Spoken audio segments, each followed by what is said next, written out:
Bienvenidos una semana más a Radio Macabra, su programa favorito de la noche. Espero que se encuentren bien y que hayan pasado unas muy tranquilas vacaciones. Cuando hablamos de vacacionar, siempre pensamos en playas o lugares espectaculares alejados de la ciudad. Pensamos en paraísos idílicos que únicamente podemos imaginar. Pero para muchas personas, vacacionar significa sortear las carreteras y arriesgar su vida de una u otra manera. En esta ocasión tenemos un tema muy particular, un tema que se ha puesto de moda en las últimas semanas debido a las desapariciones de mujeres en la zona norte del país. Desde aquí queremos mandar un mensaje de fuerza y de unidad para quienes han tenido que sufrir la pérdida de algún familiar. El episodio de hoy se titula La Ribereña, la carretera de las desapariciones, y es traída para ustedes solo aquí, en Radio Macabra, su programa favorito de la noche. Pónganse cómodos y escuchen esta historia porque estamos a punto de comenzar. En México existen un sinfín de carreteras que tienen su propia personalidad, que parecen tener vida propia, derivada siempre de su historia. Carreteras que albergan leyendas sobre apariciones de personas, luces, entidades e incluso demonios. Pero existen carreteras que son conocidas justamente por lo contrario, por las desapariciones. El tramo carretero que va de Reynosa a Nuevo Laredo en el estado de Tamaulipas, en México, es hoy uno de los lugares que más ha atraído la atención del gobierno. Accidentes, asesinatos, balaceras, pero principalmente la gran cantidad de desapariciones hace de ese punto en la zona fronteriza del país que se vuelva prácticamente una zona de completo terror. Era el año 2012. Alejandro Alfonso Moreno Vaca, un joven de 32 años, planeó un viaje para ir a visitar a un amigo suyo a Laredo.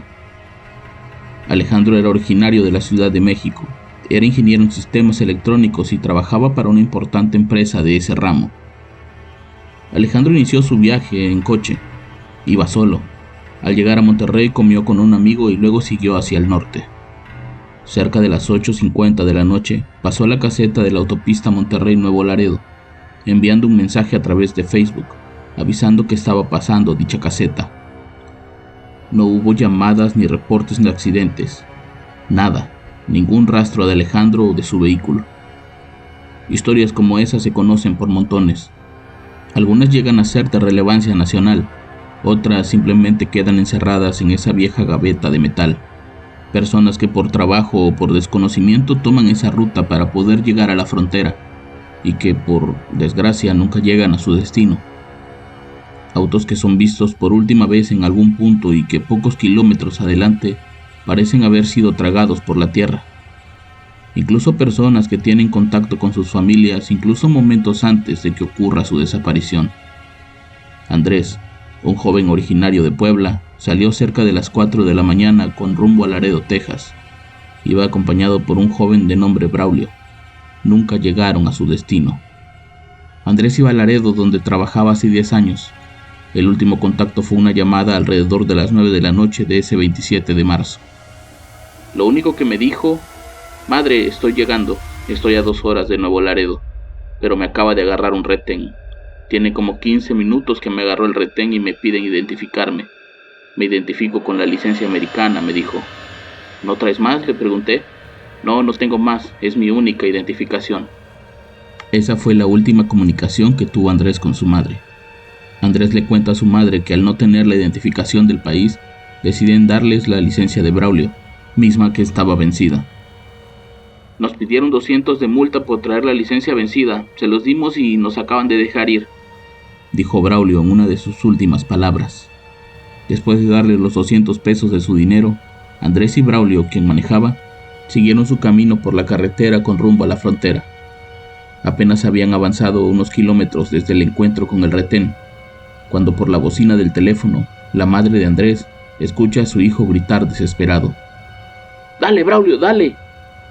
La mujer grita desesperada intentando que su hijo le responda, pero únicamente vuelve a escuchar. ¡Acelera, Braulio, acelera!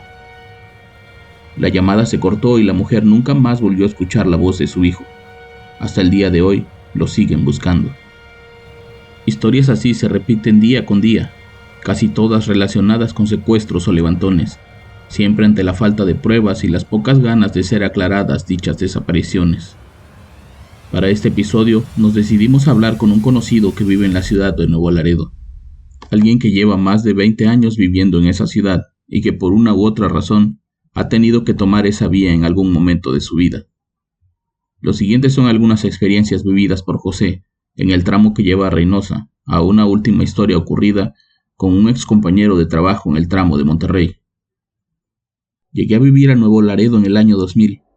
Mi idea era cruzarme a los Estados Unidos, pero conocí a mi mujer aquí y con el tiempo se me hizo más cómodo cruzar a diario para ir a trabajar.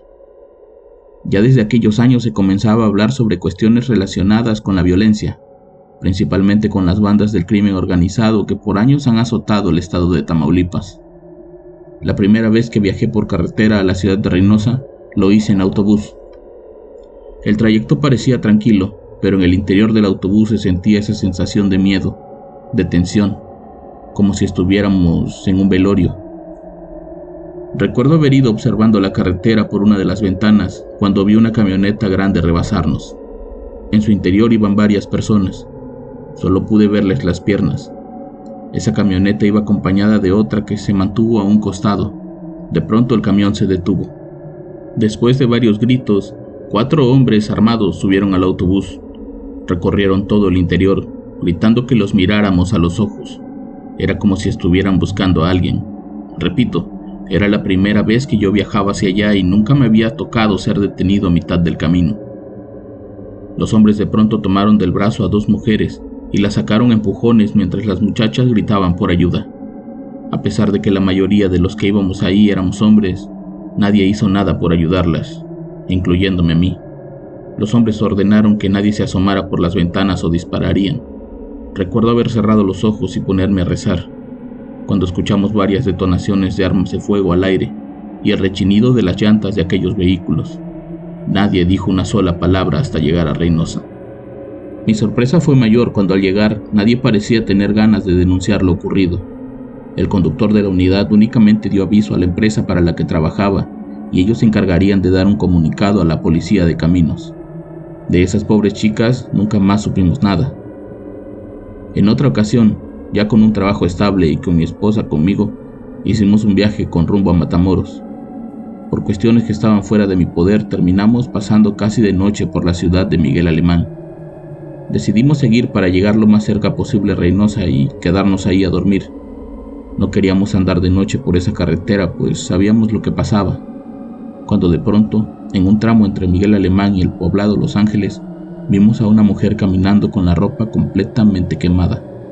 Ella parecía estar completamente sucia y fuera de sí, pues caminaba descalza con la mirada puesta en el asfalto.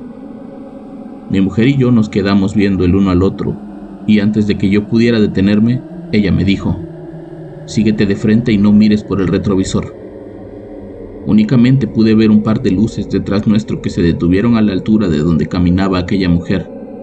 Al llegar a Ciudad Camargo nos detuvimos en una gasolinera. Ahí nos atendió un hombre que parecía estar muy asustado. «No sigan por la carretera. Hace menos de una hora pasó algo fuerte. Han pasado varias camionetas buscando a alguien. Dicen que a 5 kilómetros hay varios vehículos incendiados y nos preguntaron por una mujer muy parecida a su esposa». Fueron las palabras del trabajador de la gasolinera.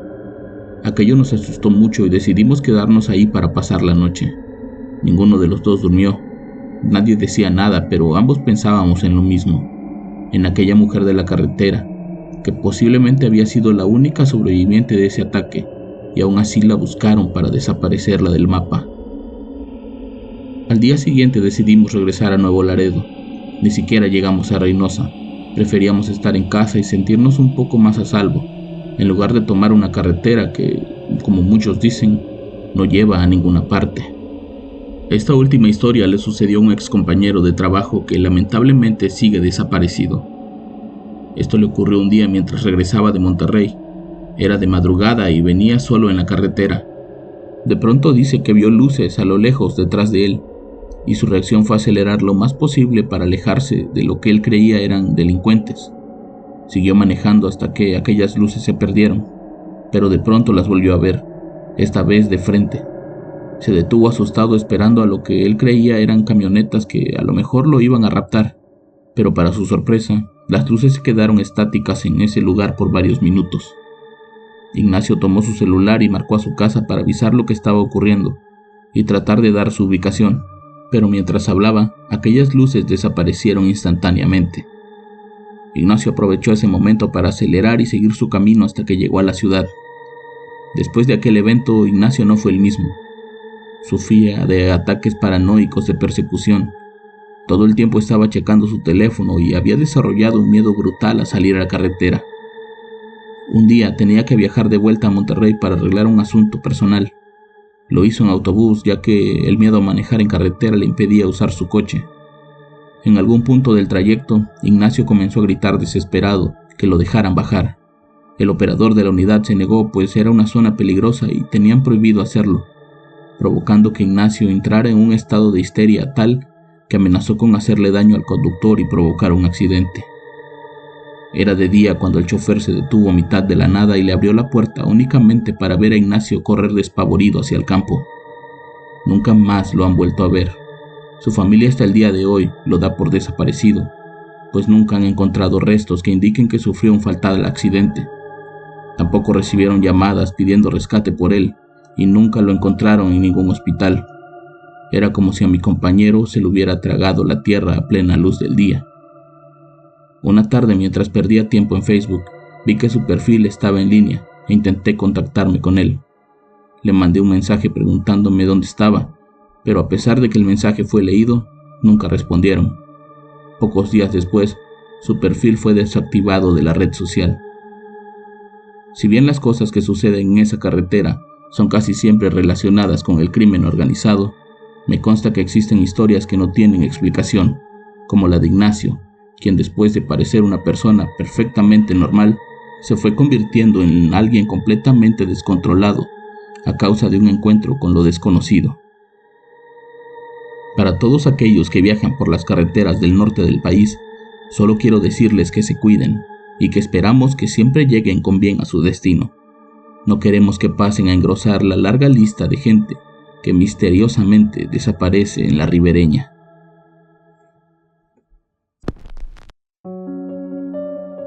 Espero que después de escuchar estas historias tengan más cuidado a la hora de salir a carretera, porque hoy es la ribereña, mañana puede ser otro lugar. Yo los espero la próxima semana con más historias y con más Radio Macabra, éxitos que te matarán de miedo. Buenas noches.